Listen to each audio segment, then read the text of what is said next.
आज कार्तिक मास के कृष्ण पक्ष की तृतीया तिथि 7 नवंबर रविवार का दिन है। देश और दुनिया की खबरों में सबसे पहले बात करते हैं उन खबरों की जो रही सुर्खियों में।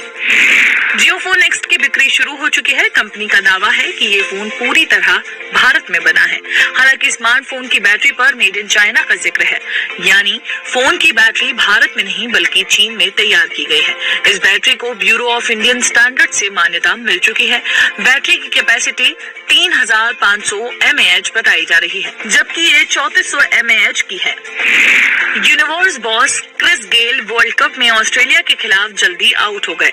मैदान में जाते वक्त और ड्रेसिंग रूम में उन्होंने ऐसा बताया कि वे संन्यास ले रहे हैं। हालांकि कुछ देर बाद ही साफ हो गया कि गेल मजाक कर रहे थे। मैच के बाद उन्होंने कहा कि मैं एक और वर्ल्ड कप खेलना चाहता हूं। मैच के दौरान जो भी मैं कर रहा था वो बस फैंस के लिए एक मजाक था।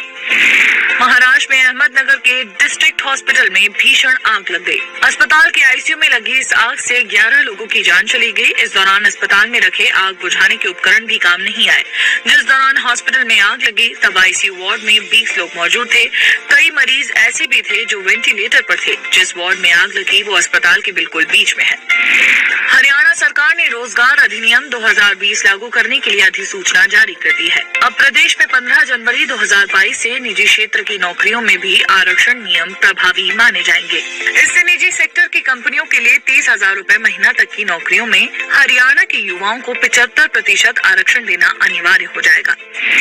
गुजरात की राजधानी गांधीनगर में एक दवा फैक्ट्री में 5 मजदूरों की मौत हो गई। ये सभी मजदूर गंदे पानी के टैंक की सफाई कर रहे थे। इसी दौरान जहरीली गैस की वजह से सभी की मौत हो गई। फैक्ट्री से निकलने वाले गंदे पानी को रिसाइकल करने के लिए यहाँ ETP प्लांट लगाया गया है। इसके टैंक में सबसे पहले एक मजदूर उतरा था। उसकी मदद के लिए बाकी लोग अंदर गए थे। ये तो थी प्रमुख खबरें। अब फटाफट कुछ हेडलाइंस भी सुन लीजिए। वर्ल्ड कप में पाकिस्तान से हार पर भारतीय टीम का मजाक उड़ाया। व्हाट्सएप स्टेटस लेकर थाने पहुंचा पति। अमेरिका में म्यूजिक शो देखने पहुंची 50,000 लोगों की भीड़ बेकाबू हो गई। भगदड़ मचने से 8 लोगों की मौत। अफ्रीकी देश सिएरा लियोन में तेल टैंकर और ट्रक की टक्कर के बाद ब्लास्ट, 90 से ज्यादा लोगों की जान गई। चलिए अब आपको बताते हैं कि आज किन इवेंट्स पर रहेगी हमारी नजर। उपचुनावों के बाद बीजेपी राष्ट्रीय कार्यकारिणी की पहली बैठक होगी। इसमें पीएम मोदी और राष्ट्रीय अध्यक्ष जेपी नड्डा भी मौजूद रहेंगे। और सिंधु दुर्ग जिले में तेज बारिश हो सकती है। मौसम विभाग ने इसके लिए येलो अलर्ट जारी कर दिया है। T20 वर्ल्ड कप में न्यूजीलैंड और अफगानिस्तान के बीच आज मुकाबला होगा। ये मैच भारत के लिहाज से भी काफी अहमियत रखता है। चलिए अब आपको बताते हैं कि इतिहास में आज के दिन क्या हुआ। महान भारतीय वैज्ञानिक सीवी रमन की आज जयंती है।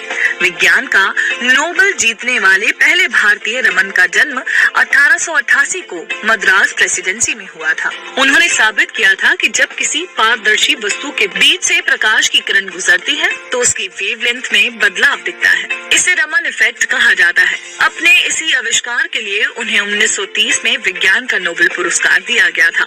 सर सीवी रमन को विज्ञान के क्षेत्र में अपने योगदान के लिए 1954 में भारत रत्न से भी नवाजा गया था।